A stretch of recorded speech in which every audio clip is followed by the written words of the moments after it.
Hello everyone, রোজ রোজ সকালবেলা আমরা ব্রেকফাস্টে কি বানাবো এটা একটা বিশাল চিন্তা আমাদের মাথায় ঘোরে। আর এটাও চেষ্টা করি যাতে ঘরোয়া ঘরে যা আছে সেটা দিয়ে যাতে খুব সুস্বাদু আর অনেক সময় কম লাগে সেরকম একটা ব্রেকফাস্ট বানাতে আমরা সবাই চাই।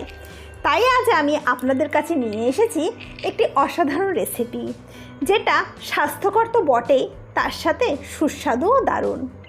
আর ঘরে থাকা সামান্য উপকরণ দিয়ে আপনারা বানিয়ে ফেলতে পারেন এই রেসিপিটা। তাহলে চলুন আজ আমি রেসিপিটা শুরু করি। ও আপনাদের তো বলতে ভুলেই গেছি, আমি মিঠু আর মিঠুস কর্নার থেকে নিয়ে এসেছি আরও একটি নতুন রেসিপি। আগের দিন রাতে আমি 1 কাপ বড় কাপের মতো চাল ভিজিয়ে রেখেছিলাম। আপনারা ঘরের যে কোনো চালই সেখানে দিতে পারেন। ভিজিয়ে রেখেছিলাম, সেটাকে ভালো করে ধুয়ে মিক্সিং জারের মধ্যে নিয়ে নিচ্ছি। যদি 100 গ্রাম চাল নেন তার সাথে 100 গ্রাম টক দইও নিয়ে নেবেন। নিয়ে সেটাকে খুব ভালো করে পেস্ট করে নেবেন। আশা করি আপনাদের আমি ভালো মতন বুঝাতে পারছি।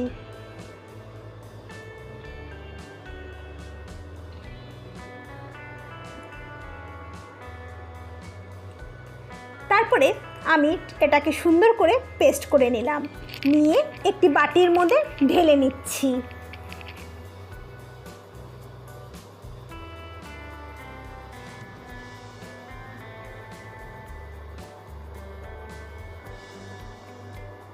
তার সাথে আমি 1/2 কাপ সুজিও এর মধ্যে নিয়ে নিলাম। নিয়ে এই ব্যাটারটার সাথে ভালো করে এখন এটাকে আমি মিশিয়ে নেব।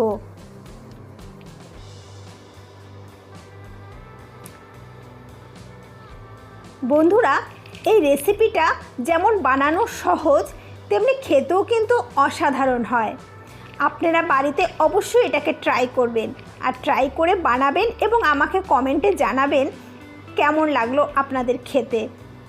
তারপরে এর মধ্যে সামান্য আদা কুচি আর লঙ্কা কুচি এই ব্যাটারটার সাথে খুব ভালোভাবে মিশিয়ে নিতে হবে।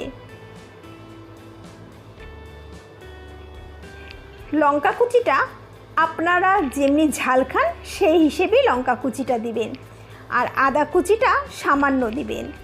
কিন্তু এই আদা আর লঙ্কার কুচির ফ্লেভারটা এর মধ্যে দারুণ হয় খেতে। তারপরে আমি এই ব্যাটারটার সাথে খুব সুন্দরভাবে মিশিয়ে নিলাম।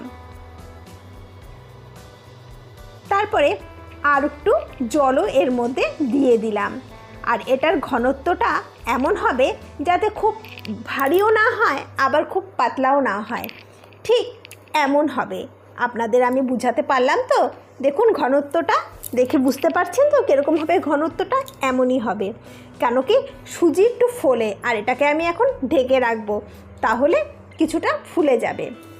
তারপরে এটার মধ্যে তড়কা দেওয়ার জন্য কড়াইতে আমি সর্ষার তেল গরম করে নিলাম। তার মধ্যে দিয়ে দিয়েছি কালো সর্ষা, হিং আর দিব কারি পাতা। কারি পাতাটা যখন অল্প ফুটে উঠবে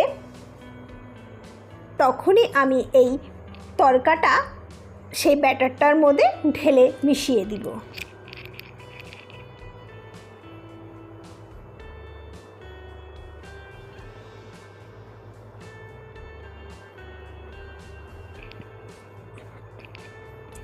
এই তড়কাটা মেশানোর সাথে সাথেই একটা দক্ষিণ ভারতীয় খাবারের ফ্লেভার আপনারা পেয়ে যাবেন। কে কে দক্ষিণ ভারতের খাবার খেতে ভালোবাসেন জানাবেন কমেন্টে। দেখুন কি সুন্দর আমি মিশিয়ে নিয়েছি। আর যেটা না হলে খাবারটা একদম অসম্পূর্ণ হবে সেটা হলো লবণ, তাই আমি লবণও দিয়ে দিলাম। লবণ দিয়ে খুব ভালো করে সেটাকে মিশিয়ে দিয়েছি। এবার একটি কড়াইয়ের মধ্যে জল দিয়ে তার উপরে একটি স্ট্যান্ড দিয়ে আমি এটাকে ফুটানোর জন্য বসিয়ে দিলাম। তারপরে সেই ব্যাটারটাকে একটি থালার মধ্যে ঢেলে দিলাম।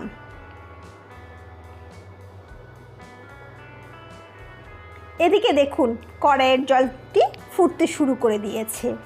আর এই ব্যাটারটার মধ্যে 1 প্যাকেট ইনো আমি ঢেলে দিলাম। এই ইনোটা আপনারা যে কোনো ফ্লেভারই দিতে পারেন, কিন্তু এই ইনোর কোনো ফ্লেভারই আপনাদের এই খাবারের মধ্যে আসবে না। জাস্ট এটা ফোলানোর জন্য সাহায্য করে। তারপরে এই ব্যাটারের থালাটা সেই স্ট্যান্ডটার উপরে দিয়ে আমি আর একটা থালা দিয়ে ভালো করে ঢেকে দিব। 10 মিনিটের জন্য এভাবে আমি রেখে দিব। তারপরে চলুন চাটনি বানাই।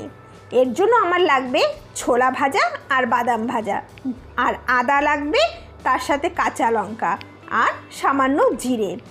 যদি আপনাদের ছোলা না থাকে তাহলে সেটাকে আপনারা স্কিপও করতে পারেন, আর যদি বাদাম না থাকে বাদামটাকে স্কিপ করতে পারেন। যে কোনো একটা দিলেই চাটনিটা খেতে ভালো হবে। তারপরে সমস্ত উপকরণগুলো আমি চাটনিটার মধ্যে দিয়ে দিচ্ছি। আর ঝালটা অবশ্যই যে যেমন ঝাল খাবেন সেই হিসেবে ঝালটা দিবেন।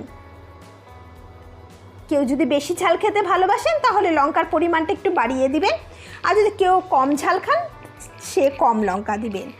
আর তার সাথে আমি দিব লবণ আর সামান্য চিনি, আর কারি পাতাও দিয়ে দিব।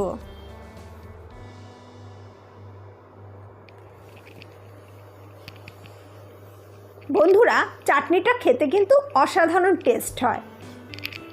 আর সাথে আপনারা টক দই দিয়ে দিবেন। যদি কারো বাড়িতে টক দই না থাকে তাহলে আপনারা এখানে একটু লেবুটা চিপে দিতে পারেন। আর এই চাটনিটা আপনারা যে কোনো জিনিস দিয়ে খেয়ে দেখবেন, খুব ভালো হয়, দুর্দান্ত স্বাদ হয় এই চাটনিটা।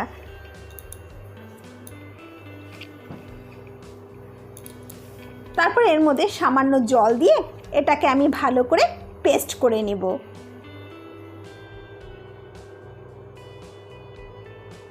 দেখুন পেস্ট হয়ে গেছে। এবার একটি বাটিতে আমি ঢেলে নিচ্ছি। এটারও ঘনত্বটা ঠিক এরকমই থাকবে। তারপরে এই চাটনিটার মধ্যে তড়কা দেবার জন্য আমি কড়াইতে তেল গরম করে কালো সর্ষা, লঙ্কা, হিং আর কারি পাতা দিয়ে দিলাম। আপনারা যদি শুকনো লঙ্কা চান তাহলে এর মধ্যে শুকনো লঙ্কাও দিতে পারেন। শুকনো লঙ্কা দিলে ফ্লেভারটা অনেকটাই ভালো আসে। তারপরে এই তড়কাটা চাটনিটার মধ্যে আমি ঢেলে দিলাম। দেখুন এবার সেই তড়কার সাথে চাটনিটাকে ভালো করে মিশিয়ে নেবেন। দেখুন তো চাটনিটা দেখতে কত সুন্দর লাগছে। দেখতে যেমন সুন্দর হয়েছে, খেতে কিন্তু আরও স্বাদ হয়।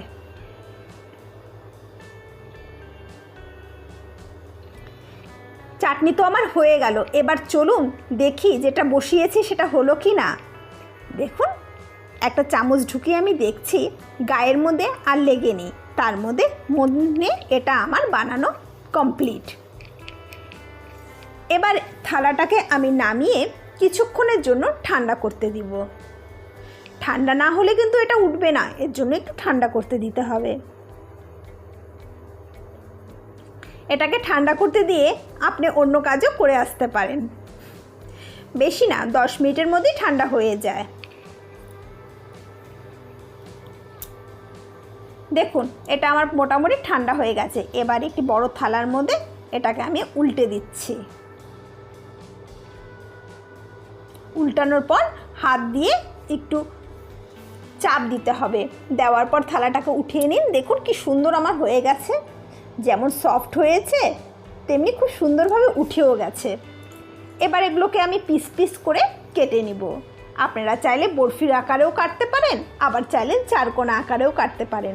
যার যেমন খুশি সে সেভাবে এগুলোকে কেটে নেবেন।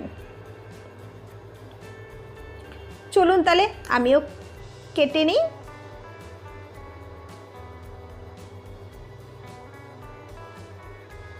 আমার এই ভিডিওটা আপনারা কে কোথার থেকে দেখছেন একটু জানাবেন, আর অবশ্যই কমেন্ট করবেন। কমেন্ট করলে আমার ভীষণ ভালো লাগে। দেখুন এই কেটে নিলাম। দেখুন তো কেমন সফট হয়েছে, ভীষণ সফট হয়েছে। আর খেতে খেতে তো দারুণ হয়েছে। এটা আপনারা নিজেরা বানাবেন, তারপরে আমাকে কমেন্টে জানাবেন কেমন হয়েছে। দেখুন তো কেমন হয়েছে দেখতে। অবশ্যই কমেন্টে জানাবেন দেখতে কেমন হয়েছে। দেখতে যেমন সুন্দর হয়েছে খেতেও কিন্তু অসাধারণ হয়। আর এটা না জানেন ভীষণ হেলদি। যারা ডায়েট করছেন তারাও এটা খেতে পারেন। এতে কোনো রকম ফ্যাট থাকে না, আর ভীষণ স্বাস্থ্যকর, সুস্বাদু একটি টেস্টি আর স্বাস্থ্যকর খাবার।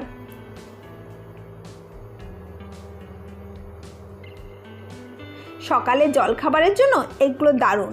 এমনকি বাচ্চাদের স্কুলের টিফিনেও আপনারা এটাকে প্যাক করে দিতে পারেন, ওরা খেয়ে খুব আনন্দ পাবে।